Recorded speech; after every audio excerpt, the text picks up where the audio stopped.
Hey there, subscribe to my channel, and also press this bell icon so you never miss any new updates, cause whenever we upload new video you will get a notification on your phone. Part 1.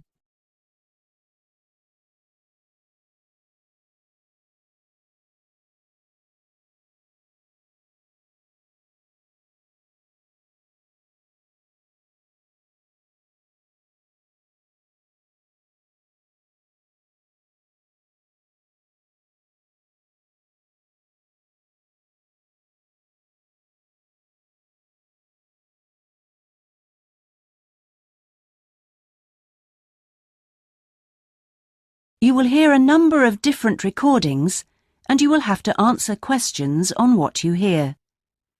There will be time for you to read the instructions and questions, and you will have a chance to check your work. All the recordings will be played once only.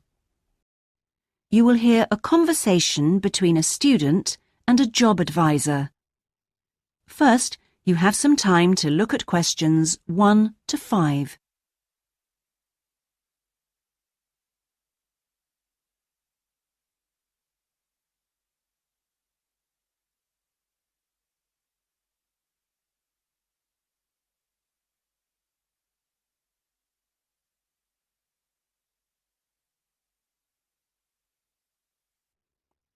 Now we shall begin. You should answer the questions as you listen, because you will not hear the recording a second time. Listen carefully and answer questions 1 to 5. Good morning. Oh, good morning. Is this, room number 26? Yes, that's right. So, is this the Student Job Centre? It certainly is. How can I help you? Well, actually, I'm looking for a job, a part-time job. Do you have anything available at the moment? Yes. Are you a registered student? I'm afraid this service is only available to full-time students. Yes, I am. I'm doing a degree in business studies. Here's my student card. Which year are you in? Well, I've been at uni for 4 years, but I'm in the 3rd year because I took last year off. Right. Well, let's just have a look at what positions are available at the moment. There's a job working at the reception desk at the sports centre for 3 evenings a week. That's Wednesdays, Thursdays and Fridays. Oh, that sounds like fun, but unfortunately I have evening lectures, so that's not possible, I'm afraid. Is there anything during the day? OK, that's no good then. What about cleaning? There's a position for a cleaner at the childcare centre. Right. But you'd need to be there at 6 a.m. Does that appeal? 6 o'clock in the morning? Oh, that's far too early for me, I'm afraid. I'd never make it that early in the morning. Well, there was a position going in the computer lab for 3 days a week that might be OK. Here it is. No, it's in the library, not the lab. Clerical assistant required. I think it mostly involves putting the books back on the shelves. Oh, no, hang on. It's for Wednesday and Friday evenings again. No, I can't manage that because of the lectures. OK, I'm getting the idea. Look, I'll just get a few details from you anyway, and then we can check through the list and see what comes up. Before you hear the rest of the conversation, you have some time to look at questions 6 to 10.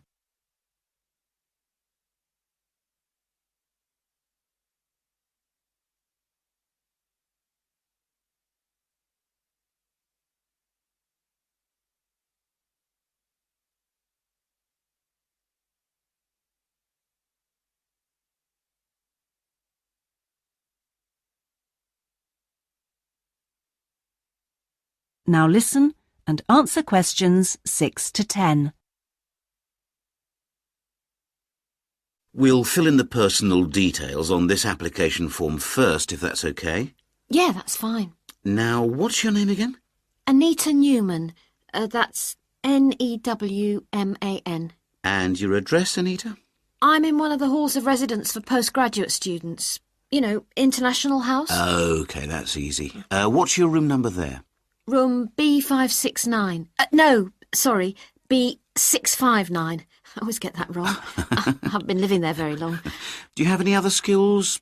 Typing, languages, that sort of thing? Well, I speak some Japanese. Right, I'll make a note of that. Now, let's see what else is available. What do you think of administrative work? There's a position for an office assistant at the English Language Centre.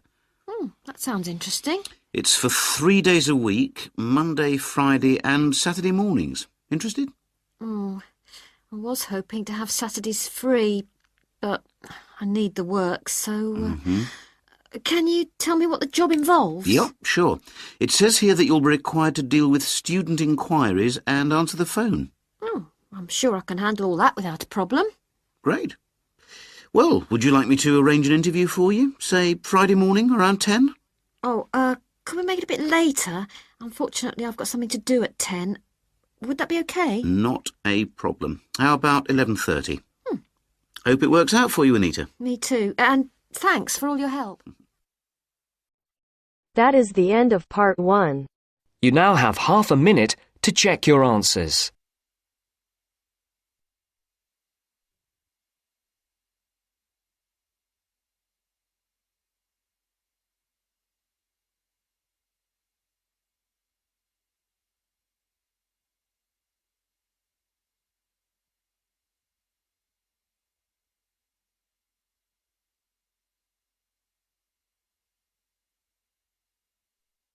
Now turns to part 2.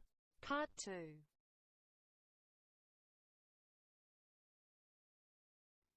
You will hear a talk given by a group offering a walking holiday to raise money for charity. First, you have some time to look at questions 11 to 16.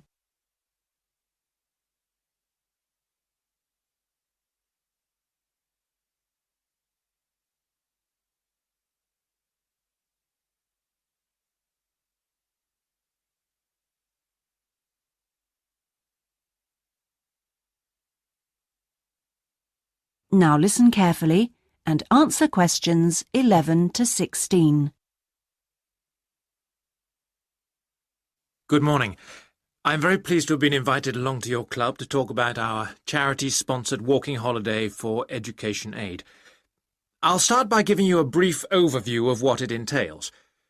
First of all, let me explain what we mean by sponsored here. This is where people promise to donate money to the charity if you achieve your goal. In this case, to walk a certain number of miles. Basically, we are organising a 10-day holiday from the 6th to the 16th of November, with 8 days actual walking, trekking in the Samira Mountains. Let's have a look at some of the details. We require you to raise sponsorship money of at least $3,200, paying $250 of it up front as a deposit, and the rest in stages throughout the year. Out of this, about 35% will go on your expenses, and that leaves 65% guaranteed to go to the charity. Which brings me to the most important part. This trek is being specifically organised to help education in the Samira region. Last year we helped train teachers for the disabled, and this year we're focusing on the pupils. Each of the walkers' sponsorship money will go to help an individual special needs pupil in one of the mountain schools. In the second part of the talk, I'll be giving you a lot more details. But back to the basic information. Age limits. This is the second time we've run this kind of holiday, and on the first we even had an 80-year-old. But we found it was wise to establish limits this time. You have to be at least 18, and the top limit is now 70. Though you need to obtain a health certificate from your doctor if you are over 60 years old. Now, the Samira Mountains are among the highest in the world, but you mustn't be too daunted. We will mainly be trekking in the foothills only, although there will be spectacular views even in the foothills. However, you will need to be extremely fit if you aren't now and you're interested in coming with us. You have plenty of time to get into shape. You'll be sleeping in tents, so you must have quite a bit of equipment with you, but you will be helped by local assistants. Your bedding and so forth will be carried by them. We ask that you only walk with a small rucksack with needs for the day. I don't think I've really said enough about the marvellous area you'll be walking in. Let's have a look at some of the sights you'll be seeing. Apart from these spectacular snow-covered peaks and valleys, there are marvellous historic villages. The area's been famous for centuries for making beautiful carpets, although recently there has been a trend to move into weaving blankets and wood carving. The people are extremely friendly and welcoming. We deliberately keep the party small in size to minimise disruption to people and landscape. Before you hear the rest of the talk, you have some time to look at questions 17 to 20.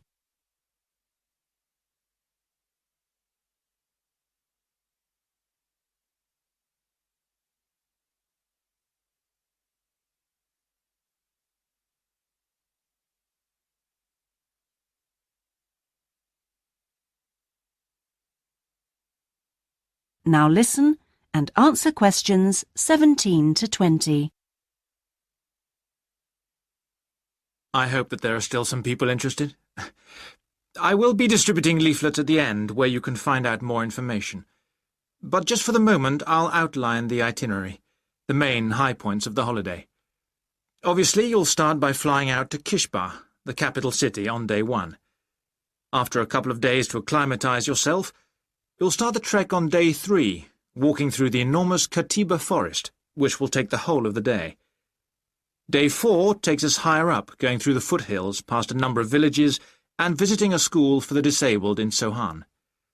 Then you have a rest day, that's day 5, before going to the spectacular Kumi Temple, with 12th century carvings, set in a small forest by a lake, and that's day 6, the highlight for many.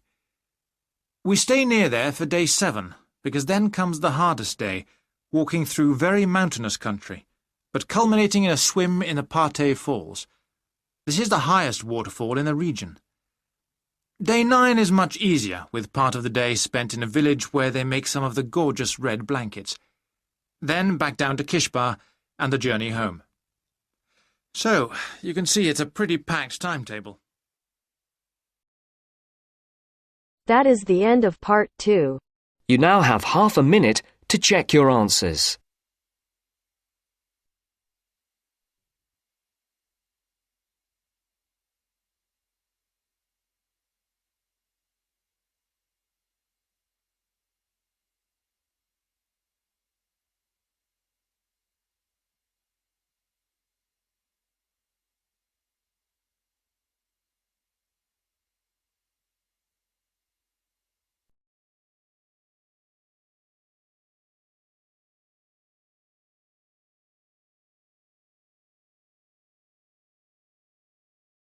Now turns to part 3. Part 3. You will hear part of a seminar on ocean research given by a climate scientist. First, you have some time to look at questions 21 to 25.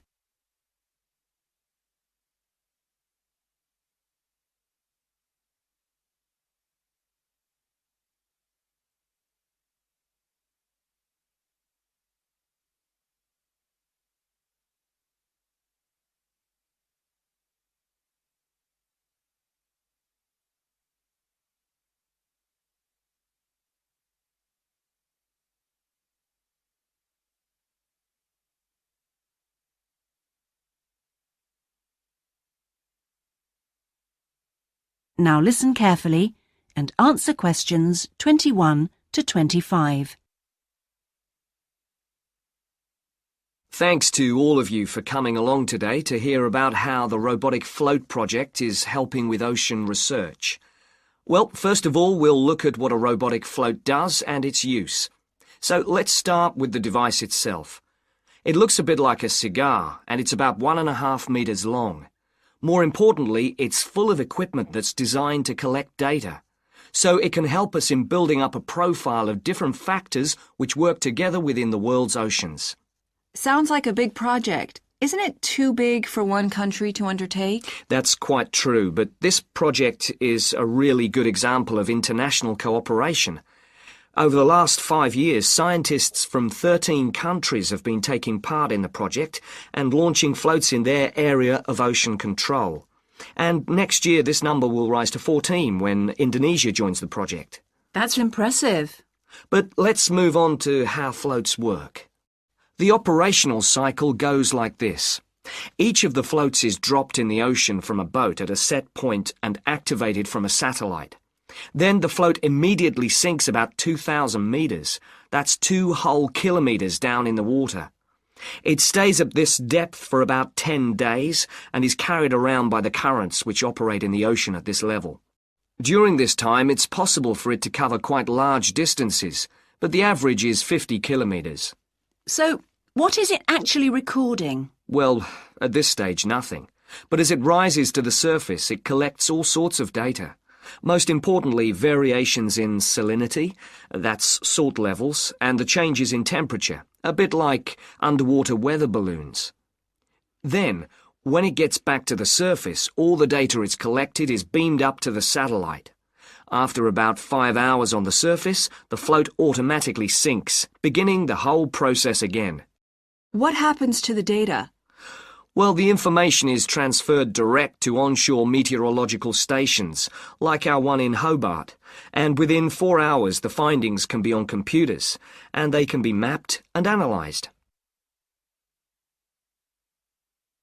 Before you hear the rest of the seminar, you have some time to look at questions 26 to 30.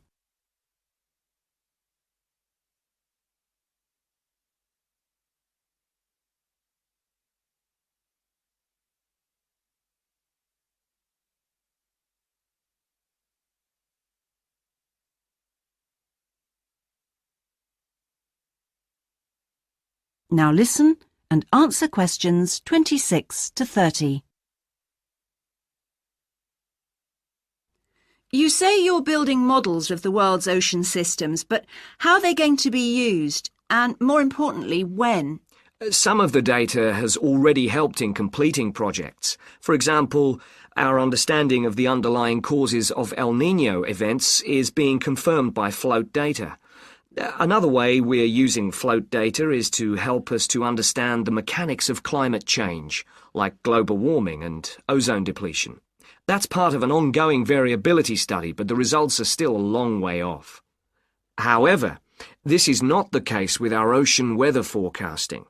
Because we know from the floats what the prevailing weather conditions will be in certain parts of the ocean, we can advise the Navy on search and rescue missions. That's happening right now, and many yachtsmen owe their lives to the success of this project. In addition, the float data can help us to look at the biological implications of ocean processes. Would that help with preserving fish stocks? Yes, and advising governments on fisheries legislation. We're well on the way to completing a project on this. We hope it will help to bring about more sustainable fishing practices. We'll be seeing the results of that quite soon. It sounds like the data from floats has lots of applications. Yes, it does. It's also a powerful agricultural tool. If we were aware of what the weather would be like, say, next year, we could make sure that the farmers planted appropriate grain varieties to produce the best yield from the available rainfall. That sounds a bit like science fiction, especially when now we can't even tell them when a drought will break. I agree that this concept is still a long way in the future, but it will come eventually, and the float data will have made a contribution.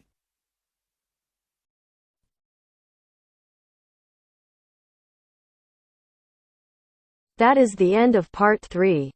You now have half a minute to check your answers.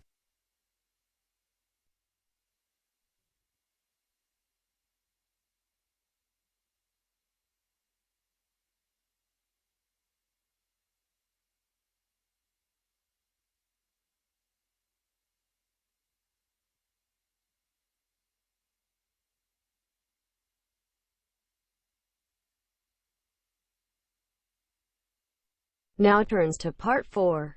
Part 4.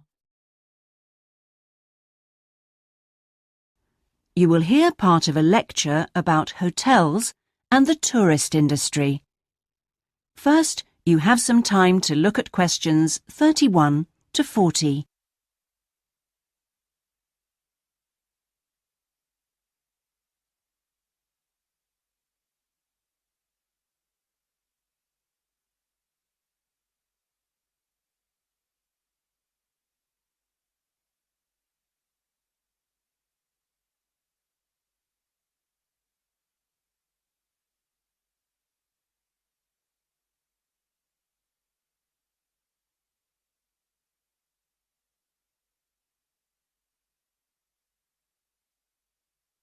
Now listen carefully and answer questions 31 to 40.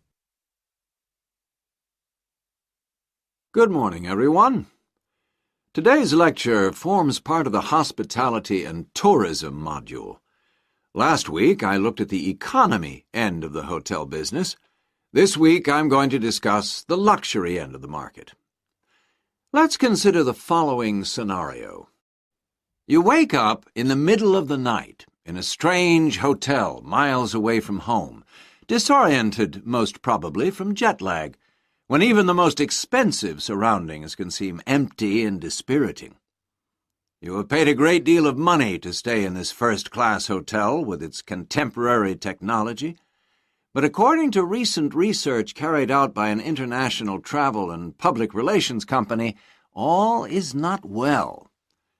The research suggests that even the most opulent, luxurious hotels seem to have underestimated the most basic needs of their customers, be they traveling for work or pleasure.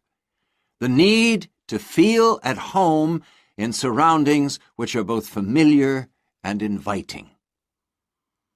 Do these findings, however, apply only to hotels situated in particular areas? Is it possible that the external environment can affect a guest's well-being? The company's research covered a whole range of different hotel types, both independent hotels and those which are part of large chains.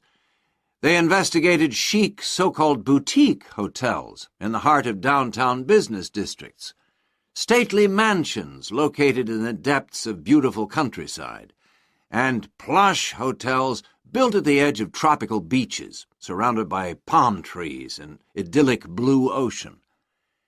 And the research concluded that what was outside the hotel building simply didn't matter.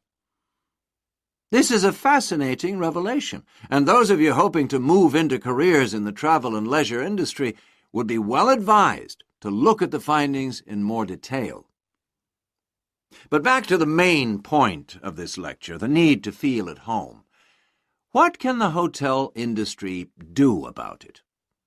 And is the very idea so subjective that it's impossible to do anything about it on a global basis?